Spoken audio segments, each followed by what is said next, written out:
Well, hello, Quest. Good to see you. This is opening day for the Cardinals.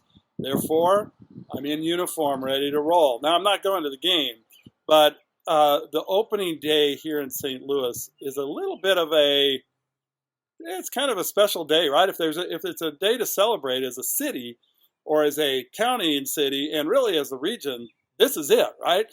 People get excited. It's a big deal. It's a lot of fun. And so that's one of the great things about living in St. Louis is the Cardinals are kind of a gelling, kind of a coagulating element. It brings everybody together, and we have a lot of fun with it. So today's opening day. It's going to be a lot of fun. We're 4-2 going in. We're going to play Milwaukee. We've got Wong coming back with the Brewers. It's going to be a bummer we don't have him, but really the guys that were replacing him, they're awesome, right? So I don't want to go on too far about baseball, but it's a big deal, and so we're just really glad to be doing this. I want to bring you up to speed on a few things, and since I'm outside, you're going to hear a lot of noise, people coming and going. But you know what? You just on a day like today, you have to be outside, right? So growing up, I wasn't a Cardinals fan. I grew up in Colorado, and in Colorado, the big deal there. Hey man, good to see you, Lucky. So the big deal in Colorado is we had a baseball team called the Denver Bears.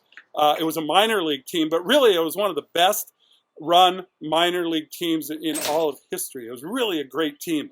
And so some of the guys who came through there were guys like Ralph Houck, Bobby Richardson, Tony Kubek. If you're Yankees fans, you'll remember all those names. There also was a player who came through who didn't end up being a great major league player, but he ended up being a great major league manager. It was a guy named, Tony La Russa played in Denver for a while, along with a guy named Tommy Lasorda, who ended up being the manager for the Dodgers. So we have a lot of history there. So that was a big team. The closest major league team to Colorado was St. Louis. My growing up years, the Royals didn't exist in Kansas City. The Diamondbacks didn't exist, and so there was just a lot of excitement about people. People would listen to the Cardinals in Colorado. It was amazing. So opening day, let's hope the Cardinals do well, right? I tell all my friends in California, St. Louis is a great sports town, and it really is. They did everything they could to love the Rams. And a lot of people did, but a lot of people had a hard time getting there. And then they left, and that didn't do anybody any good. But they love the Blues, right? We love the Blues here. That is so much fun.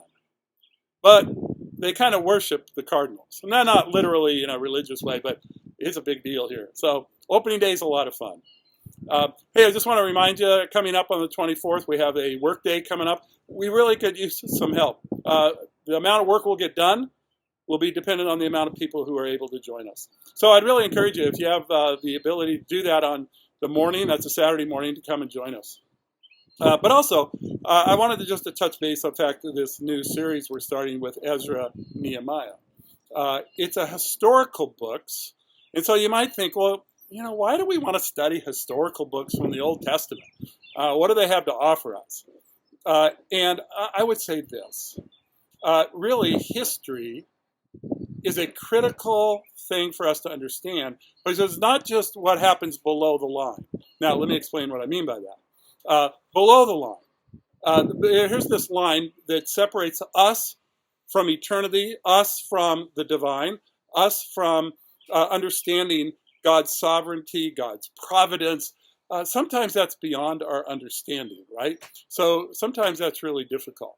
But the below the line is all the events of mankind, the way we live our lives, the things we do, the mountain high experiences, the valley experiences, and then all the in-between experiences that we have that are kind of flat. It's how just living our lives. That's what I call all the stuff that happens below the line. Now, above the line is that where in the holiness, in the awesomeness, in the otherness of God happens. Now, the incredible thing is this, is that God doesn't stay above the line.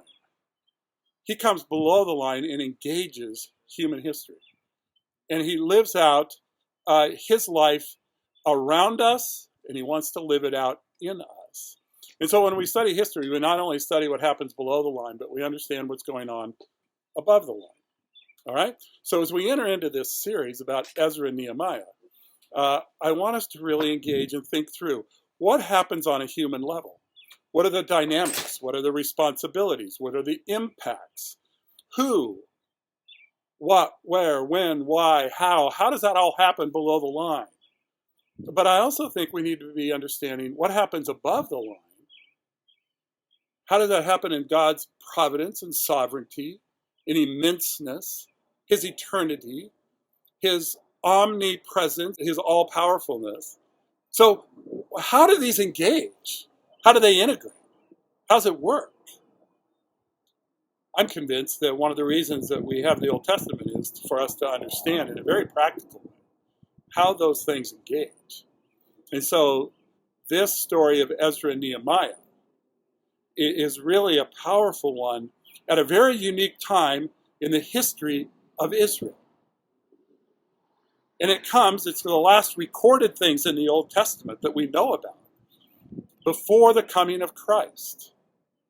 And so what was God doing in all of this? So I'm really looking forward to it. I hope you are too. And keep wrestling with what happens above the line, what happens below the line, and how they integrate with each other.